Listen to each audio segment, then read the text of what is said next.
గన్నిపేట survey number 18లోని ప్రభుత్వ భూముల్లో కబ్జాలకు పాల్పడుతున్న వారిని పోలీసులు అదుపులోకి తీసుకున్నారు. పోరంబోకు భూమిపై తమకు హక్కులు ఉన్నాయని చూపిస్తూ నకిలీ జీవోలు, తప్పుడు పత్రాలతో కబ్జాలకు పాల్పడుతున్నారని ప్రధాన నిందితులు రాధాకృష్ణ, ప్రవీణ్లను అదుపులోకి తీసుకున్నట్లు మీడియాకు వివరించారు.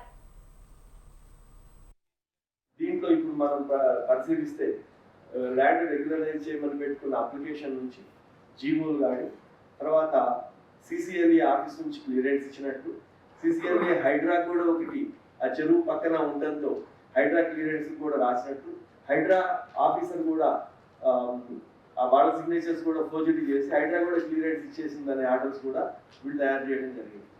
ఇక ఈ రాధాకృష్ణ విషయానికి వస్తే ఇతను మొత్తం 9 కేసెస్లో అక్యూజ్డ్ ఉన్నాడు. 2015లో మొదట్లో అంబర్పేటలో ఎక్సైజ్ సబ్ ఇన్స్పెక్టర్ ఉద్యోగం ఇప్పిస్తానని చెప్పి 4 lakhs తీసుకుని అతను మొదట్లో రిమాండ్ అయ్యాడు.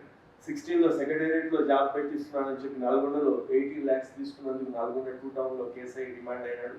మొయినాబాద్లో రిజిస్టార్ ఆఫీస్లో ఉద్యోగం పెట్టిస్తానని ఒక దివాకర్ దగ్గర 3 lakhs తీసుకుంటే దాంట్లో రిమాండ్ అయినాడు.